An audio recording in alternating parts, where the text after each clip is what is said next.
네, 안녕하세요. 토이코리아입니다. 이번 시간은 평생연금 저축 이자 배당 실천하기 180번째 시간이고요. 앰플리파이의 CWP 성장 앤 인컴 QDVO ETF 완전 정보 성장 소득 옵션 전략의 절묘한 조화라고 하는 주제로 영상 찍게 됐고, 제 블로그 들어보시면 평생연금 폴더 안에 180번째 거 보시면 됩니다. 시작에 앞서 모든 투자 판단 본인 몫인 거 알고 계실 거고, 특정 투자 결정 권유 추천하지 않습니다. 오늘은 앰플리파이의 QDVO ETF에 대해서 말씀드리려고 하는 거니까 내용 한번 봐주시면 되고, 앰플리파이라고 하는 운용사, 요 앰플리파이라고 하는 운용사고요. 여기에서 나오는 Q 좀 어렵죠? QDVO라고 하는데, 근데 요거를 먼저 말씀드리는 것보다 우리 디보 있잖아요. DIVO. 이거 말씀드리면 이제 아실 거예요. 요거를 운영하고 있는 운용사입니다. 이렇게 얘기하면 이해가 쉽고, 그중에 이제 QDVO라고 하는 ETF가 있는 건데, 이거 말씀드리는 겁니다. 토스 증권 여기 들어와 보시면 앰플리파이 거 QDVO 지금 가격은 28.66달러고 원화로는 3,967 39,671원 돼 있네요. 이거 보시면 될 것 같네요. 그리고 시가총액은 한 2,500억 정도. 뭐좀 그렇게 크진 않죠. 그다음에 상장일은 약 한 1년 정도 이제 다 돼갑니다. 예. 네, 그런 특징이 있다는 거를 보시면서 다시 돌아와서 또 말씀 추가적으로 하죠. 여기 이제 앰플리파이라고 하는 운용사이고요. 앰플리파이라고 하는 운용사고, 아까 디보가 있는 운용사라고 그랬습니다. 그래서 뭐 여기도 뭐 그렇게 작은 운용사는 아니라고 보시면 되고요. 지금 화면에 여기 이미지들은 다 토스 증권에서 제가 출처가 그렇습니다. 한 내용이니까 참고해 주시고, 그리고 이 ETF가 투자되는 투자처가 엔비디아에서부터 넷플릭스까지 다양하게 돼 있는데, 이게 좀 큰 특징이 좀 있다면 다른 ETF들하고 조금 비교해서 좀 특징이, 여기 이제 여기 보유 비중 탑 10이라고 하는 이 10가지 종목에 대체로 여기 보시면 이만큼을 차지하고 있습니다. 이게 프로테이지로 한번 따져보면요, 한 65% 내지 60, 한 7, 8% 정도를 차지하고 있어요. 보유 비중이. 그러니까 약간 좀 집중 투자되는 그런 느낌이라고 보시면 좀 좋을 것 같습니다. 얘는 이제 월 배당이고요. 이제 매달 배당이 들어왔고, 고정 배당은 아닙니다. 우리가 좋아하는 고정 배당은 아니지만, 조금 들쭉, 날쭉, 또 들쭉, 날쭉, 이런 건 있는데, 이거를 평균 잡으면 한 요 정도 잡으면 되겠죠? 요 정도. 원화로는 한 250원 내외 정도로 잡으시면 좋을 것 같아요. 250원 좀 위쪽으로 좀 잡아보시면 어떨까라는 생각 좀 해보면서 좀 계속 말씀드리죠. 그래서 얘가 이제 주된 투자 목적이 자본 성장하고, 그다음에 좀 부차적으로는 고정적 소득을 추가하기 위해서 이 ETF를 좀 보는 거고, 배당주는 다 그렇습니다. 자본 성장도 이루어야 되고, 그다음에 고정적인 소득도 우리가 인컴을 또 발생시켜야 되는 게 이슈겠죠. 그리고 얘는 1년 정도밖에 되지 않은, 1년 정도 미만이면, 그러니까 1년 내외면 대체로 좀 신종 혹은 좀 신규 종목이라고 좀 그냥 바라보시는 게 좋아요. 왜냐하면 백데이터가 그렇게 많지 않기 때문에 얘가 이제 어떻게 흘러갈지는 좀 지켜봐야 됩니다. 그리고 얘는 이제 결론만 말씀드리면, 타이틀 자체가 성장 앤 인컴이라는 말이 있죠. 보통 우리가 이제 해외 주식에서 보면 우리나라는 이제 커브드 코리안 말 용어를 안 쓰면 안 되게 돼 있잖아요. 법이 바뀌어서 작년에. 근데 이제 해외 주식들은 커버드 콜이라는 말 대신에 인컴, 프리미엄 뭐 이런 식의 말이 다 이제 붙어 있는데요. 그런 것들 다 들어가 있으면 전부 다 그냥 커버드 콜이라고 이해하시면 돼요.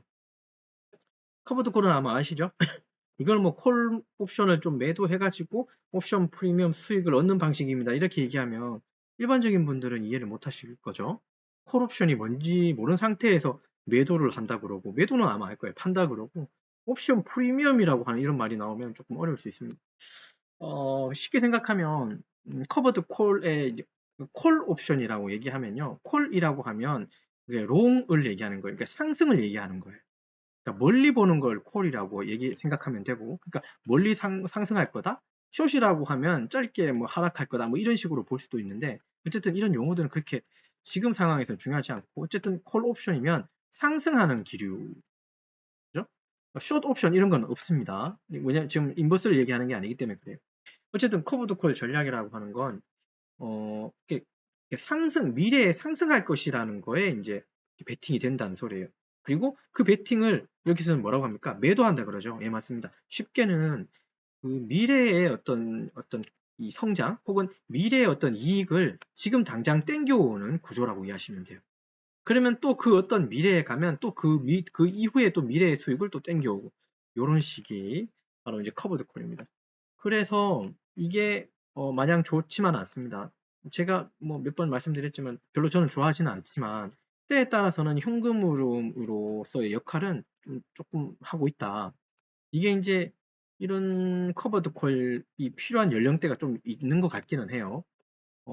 젊은 친구들, 젊은 분들한테는 커버드 콜이 조금 안 맞을 수도 있습니다. 왜냐하면 이게 ROC라고 하는 부분들이 좀 있어서 어, 이게 이제 자기 자본을 할애해서 이제 그 배당을 주는 경우도 있거든요. 그러니까 제 살을 깎는다고 표현하는데 자기 살을 깎아가지고 배당을 주는 경우가 종종 있습니다. 커브드 콜의 좀 특징이긴 해요. 왜냐하면 그 일정한 그 수익을 매달 줘야 되기 때문에 그렇습니다. 굳이 이익이 안 나면 굳이 그죠? 이게 줄 필요는 사실 없는데 근데 얘들 자체 전략 자체가 현금 흐름을 만들기 위해서 조금 더 이게 강화된 특징이라고 보시면 돼요. 마냥 나쁘다고만 얘기하는 것도 좀 그래요. 왜냐하면 현금 흐름이 좀 필요한 부분도 있거든요. 이게 나이가 있으신 분들한텐 지금 당장에. 그래서 이제 장단점이 있다는 거 정도만 이해하고 다시 한번 돌아와서 한번 보도록 하죠. 그리고 요거의 특징은 CWP라고 해서 캐피탈 웰스 그다음 플래닝이 있어서 뭐 이거 이 뜻이 중요한 건 아니고 그러니까 이 운용을 하는 운용하는 사람 자체 매니저라고 합시다. 그 사람들이 좀 이렇게 좀 능동적으로 액티브하게 얘를 운영합니다. 그러니까 실시간으로 시장 상황에 맞춰 가지고 종목과 옵션 전략을 유연하게 이제 조정한다는 게 약간 좀 특징이긴 해요.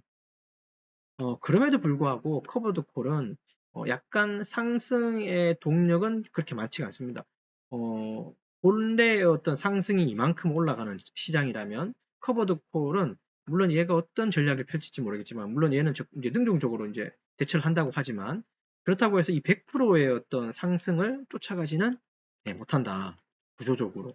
이게 상단이 좀 막혀 있다는 부분들이. 그래서 이런 것들을 보완하기 위해서 상승의 90%를 뭐 따라가는 그런 종목도 있기도 합니다. 코버트볼 종류 중에. 그건 이제 전략에 따라 다른 거고, 종목의 특성에 따라 좀 다른 부분이 있기도 해요. 그렇게 좀 이해하면 되고요. 어쨌든, 저는 이게 마냥 좋다 나쁘다라기보다도 이런 종목이 있다는 거 정도만 우리가 기억하자는 취지로 이 영상을 찍게 된 거고요. 그리고 좀 특징이 기술주에 좀 이렇게 집중 투자된다는 게 조금 특징인 것 같아요. 좀 큰 특징인 것 같아요. 65%씩이나. 그죠?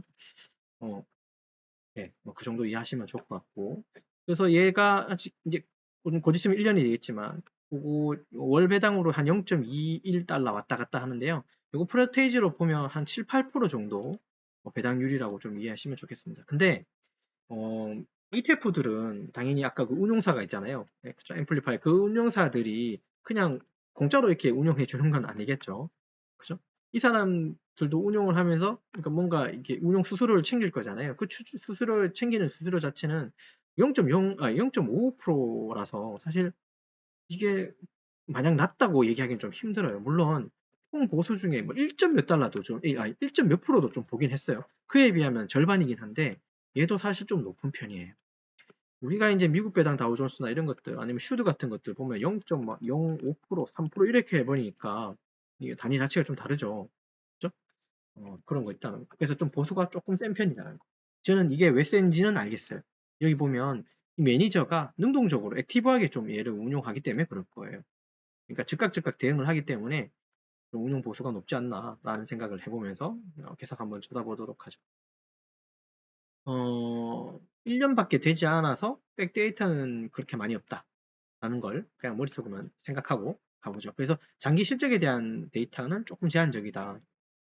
그래서 이제 제가 좀 차트를 봤죠. 제가 차티스트는 아닌데 한 번을 보게 되면 일봉으로 보게 되면 뭐 이렇게 일봉은 의미가 없고요. 우리는 이제 장기적으로 봐야 되니까 월봉을 본다거나 주봉을 보시면 됩니다. 1년이 아직 안 됐기 때문에 연봉은 나오는 게 적겠죠. 1년 단위로 보게 되면 얘도 위로 갔다가 내려갔다 다시 위로 올라가는 그러나 이제 올라가는 시점에 그죠? 거래량은 좀 그러니까 힘입어서 좀 올라갔다는 거죠. 그러면 이제 지금부터는 그죠? 이 거래량 굳이 제가 이 종목에 대해서 이 거래량 가지고 분석하거나 이런 거는 제가 잘 못합니다. 제 나름의 판단하자면 거래량이 터지면서 올라가는 경우는요. 이거를 물론 이 손바뀜이 일어나는 건지 아닌지 뭐 여러 가지 감안할 수 있겠지만 근데 이런 신호들은 되게 저는 긍정적으로 봐요. 왜냐하면 여기서 위로 올라가면서 손바뀜이 있었다고 보는 거거든요.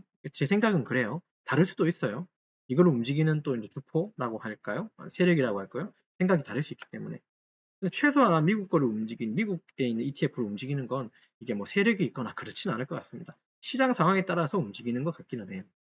어쨌든 지금 상황에서는 얘가 여기까지 두 번째 이 빨간 봉까지 올라갈 때는 거래량이 어느 정도 싣고 올라갔다는 소리예요.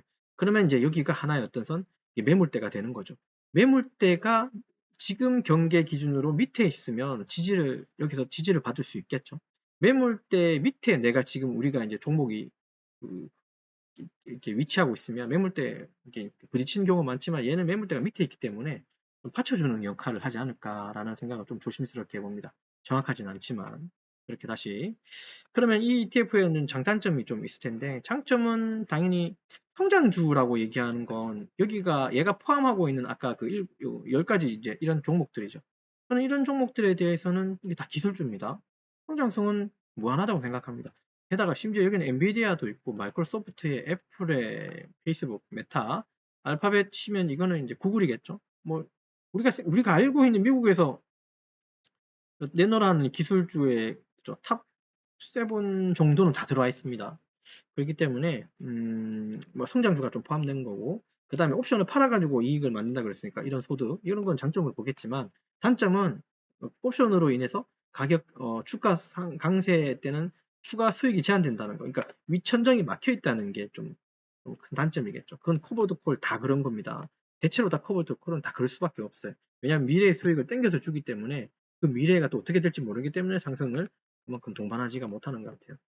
수익 배분은 한 7, 8% 정도 고수익이고요. 7, 8%면 높은 겁니다. 우리 지금 은행 이자 같은 것들 보면 하면 1%, 2%, 3%대잖아요. 많이 줘봐야 저축은행까지 합치면 7, 8%면 좋은 거고. 다만 단점은 수익의 원천 중 일부가 자본 환수 포함된 자본 환수란 말 처음 들어보시겠지만 아까 제가 ROC라고 얘기했잖아요. 이게 바로 자본 환수예요. 그러니까 내가 가진 내 지금 종목의 자본 내 투자금에서 일부 떼가지고 배당을 줄 수도 있다라는 소리입니다. 이건 좋은 거 아닙니다. 차라리 이익이 안 나면 그냥 자본 환수 없이 ROC를 건들지 말고 그냥 안 줘도 된다고 아까 잠깐 얘기했죠. 좀 그랬으면 좋긴 하겠는데 근데 얘 자체가 월배당이라고 하는 타이틀로 태어났기 때문에 만들어 놓은 ETF 때문에 무조건 배당을 줄 수밖에 없는 구조. 수익이 나든 수익이 안 나든. 그러면 수익이 안 나면 당연히 자본 환수 즉 ROC를 건들 수밖에 없는 거죠. 이건 좀 단점일 수 있습니다. 근데 커버드 콜은 열이면 열 다 이렇습니다. 장단점이 있다 그랬습니다. 그래서 연령대에 맞게끔 커버드 콜도 좀 접근해야 된다. 젊은 친구들한테는 커버드 콜의 방식의 투자는 별로 안 맞을 수 있습니다. 당장 돈이 급하지 않을 수도 있잖아요. 그러니까 근로소득으로 그죠? 근로소득으로 수익을 뭐랄까 유지할 수 있는 거잖아요. 근데 나이가 있으신 분들, 은퇴하신 분들한테는 근로소득이 더 이상 없기 때문에 이런 종목들이 조금 더 이런 방식이 좀 더 어울릴 수 있다는 거죠. 제 개인적으로. 그 다음에 아까 그 매니저가 능동적으로 얘를 대체한다 그랬죠? 컨트롤 한다 그랬잖아요. 그래서 그런 장점이 있고. 하지만 얘는 좀 이게 신생 펀드, 그러니까 좀 태어난 지 1년밖에 안 됐기 때문에 백데이터가 적다는 게. 그래서 이제 그걸 어떻게 될지는 좀 더 지켜봐야 된다는 거 정도. 그 다음에 운용 보수가 생각보다 낮지 않다. 이 정도면 그죠? 높은 편에 속한다고 저는 생각이 듭니다. 0.5% 넘어가면 그 정도 보시면 좋을 것 같습니다. 그래서 결국은 QDVO라고 하는 ETF는 고성장 기술주 기반의 포트폴리오가 있고 월간의 소득을 창출하는 옵션 전략이 조금은 이렇게 조화롭게 있는 형태로 저는 이해가 돼요. 물론 뭐 이렇게 하이브리드라고 하는 뭐 좀 거창한 말로 써놓긴 했지만 성장주도 있으면서 옵션 전략도 하는 성장주기 때문에 성장 가능성을 좀 많이 열어놓겠죠? 상승을 열어놓는다는 소리예요. 근데 그만큼 상승을 할 때 이제 못 먹으니까 이게 조금 답답할 수도 있을 것 같다는 거. 그건 좀 생각을 좀 해볼 필요는 있습니다. 그리고 늘 배당을 월배당으로 줘야 되기 때문에 여기 ROC에서 자기 자본을 깎아서 줄 수밖에 없는 구조가 발생될 수 있다라는 것도 하나의 고민을 해볼 필요는 있다는 거 잊지 않았으면 좋겠습니다. 하지만 저 같은 경우도 저는 물론 얘를 뭐 몇십 개, 몇백 개를 사겠다는 목적은 아니고요. 얘도 테스트 삼아서 1개에서 10개 미만 정도로 사서 한번 끌고 가볼 생각입니다. 요거 말고 또 한 가지가 더 있는데 그건 다음 시간 얘기할 거고요. 어쨌든 요거는 QDVO니까 요거 나스닥 기반입니다. 우리가 Q라고 하는 이 단어를 잘 기억하고 있으면 돼요. 나스닥의 이 Q거든요. 나스 여러분 아시겠지만 나스닥이라고 하는 거 맞죠? 요 뒤에 Q가 여기 붙어요. 그래서 보통 QQQ, Q 뭐뭐뭐, QQQX, QQQI 뭐 이런 거 다 Q로 시작되는 거 있죠. 다 나스닥을 얘기하는 거예요. 기술주 중심으로 되어 있는. 거기서 가져온 Q라고 생각하시면 됩니다. 어쨌든요. QDVO는 성장하고 소득 모두 쫓아가는 투자자들. 저도 조금은 포함되겠죠. 그리고 이제 기술주 기반의 안정성하고 매달 나오는 뭐 수익 흐름. 이 필요한 투자자들한테는 조금 매력적인 선택지가 될 수 있지 않을까라는 생각을 좀 해보면서 이 종목에 대해서 오늘 좀 설명을 드렸습니다. 시가총액이 그닥 높진 않지만 1년 지났는데 2,500억, 그쵸? 몇백억짜리도 아직 있는데, 그죠? 미국 거라도. 어쨌든 얘 계속 한번 추이를 지켜볼 거고요. 어, 네, 그렇게 한번 저는 한번 끌고 가볼 생각입니다. 네, 되셨죠? 자, 그래서 이번 시간은 좀 리뷰하고 마치도록 하죠. 이번 시간은 평생연금 저축 이자 배당 실천하기 180번째 시간이고, 앰플리파이의 CWP, 성장, 인컴, QDVO ETF의 완전 정보에 대해서 좀 말씀드렸고요. 끝으로 다시 한번 강조드리지만 모든 투자 판단 결정 본인 몫입니다. 남 탓할 필요 없습니다. 그리고 잘 되면 본인이 잘 산 겁니다. 못해도 본인이 못한 거고 그렇게 이해하시면서 투자를 하셔야 됩니다. 결국 그죠? 매도 버튼은 본인이 누르기 때문에 그렇습니다. 끝까지 성공 투자해 주시고 영상 시청해 주셔서 대단히 감사합니다.